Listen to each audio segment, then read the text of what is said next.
qu'est-ce qui est au centre de son œuvre? C'est la grande oie blanche. C'est l'âme de la région. Il allait chercher les détails et il les agrandissait. On regarde un cadre, une toile, on regarde un cadre, bien là, l'œuvre, on voit l'œuvre en premier. Mais si tu vois le cadre en premier, bien là, c'est là que tu te dis que c'est un beau cadre, tu sais. Il transporte notre culture, Jean-Paul Riopelle. Donc, c'est une chance qu'on a d'avoir quelqu'un comme lui qui a su reconnaître la lumière, la beauté de la lumière, et c'est ici qu'il a décidé de s'installer.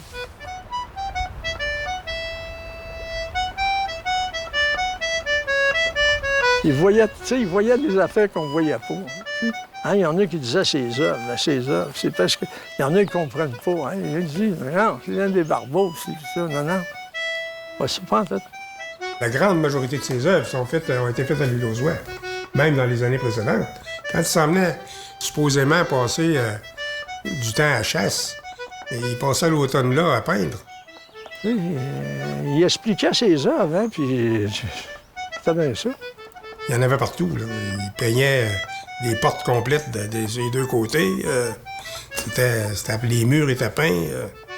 Il y en avait même la porte d'entrée était peinte. C'était... Pas convaincu que Jean-Paul adorait la chasse à l'oie, je pense qu'il adorait les oies. C'est quand même un milieu magnifique, les îles, tout ça, puis Jean-Paul passait beaucoup de temps sur les îles.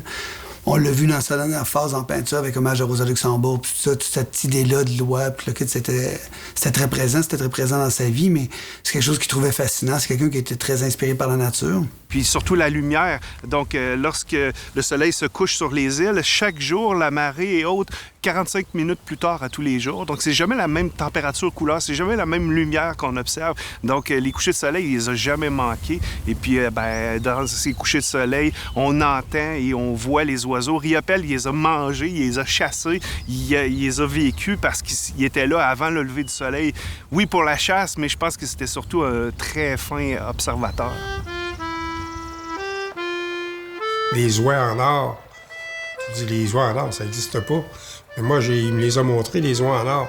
Quand le soleil se couche, puis qu'il passe un voilier d'oies, puis que le soleil reflète en dessous du ventre des oies, ils sont dorés ou argentés.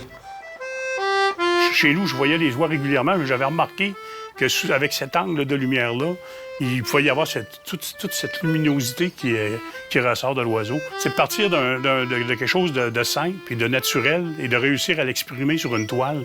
J'ai trouvé ça génial. Tu sais, ça vient de tous les blancs qu'il aime, ça vient de toute la nature qu'il a observée. Et puis tout à coup, lui, il en fait un amalgame et il en fait un tableau.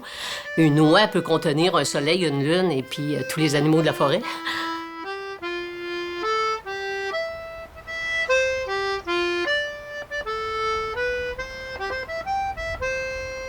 On a fait quelque chose en commun, mais jamais j'oserais parler de génie partagé ou rien de ça, ça n'a rien à voir. C'est vraiment, j'étais une assistante dans l'atelier, mais il m'a permis de faire les plus belles choses des fois sur ces tableaux. Tu sais, je savais où je devais mettre tous les rayons de couleur, les noirs, les blancs, fallait les laisser tout ensemble, faire attention aux dégradés de blanc parce que après ça, il allait automatiquement, tu sais, quand il allait chercher ses couleurs, ou bien il disait, passe-moi une canette, n'importe laquelle. Puis là, il jouait avec les couleurs comme ça. Je pouvais choisir. Ça me mettait mal parce que j'avais peur d'influencer, tu sais. Mais il disait, non, occupe-toi pas de ça, passe-moi une canette. Puis là, il travaillait avec la couleur qu'il y avait. Et lui, il aimait le hasard aussi, tu sais. C'était toujours... des fois, il appelait ça des heureux accidents. C'est sûr qu'on travaille avec les couleurs de l'œuvre. Chaque œuvre a son encadrement spécifique, là. Du noir, l'argent. En général, c'est pas mal dans ces tons-là, là. C'est tellement étroit. Si on met d'ailleurs un carton là, dessus, bien, on se rend compte que c'est étroit sur le dessus. Puis ça permet vraiment le libre choix à toute l'œuvre. Plutôt que d'arriver avec une moulure plus large, mais qui quand même peut faire beau aussi, là, dépendamment du décor, puis dépendamment du goût de tout le monde. On peut mettre une moulure beaucoup plus large, là. Mais dans le cas de Riopelle, c'est tellement moderne qu'on est vraiment porté vers les moulures étroites. Finalement, l'oiseau ici, argent, c'est lui qui m'a inspiré pour aller chercher le fond argent, la couleur du papier sur lequel il a été imprimé pour refaire la même couleur, puis avec la moulure noire qui vient chercher vraiment une touche là, de finition là, pour lâcher toutes les lignes noires qui sont dans le tableau. Depuis 1000 ans, finalement, la chasse à la sauvagine se pratique à cet endroit-là.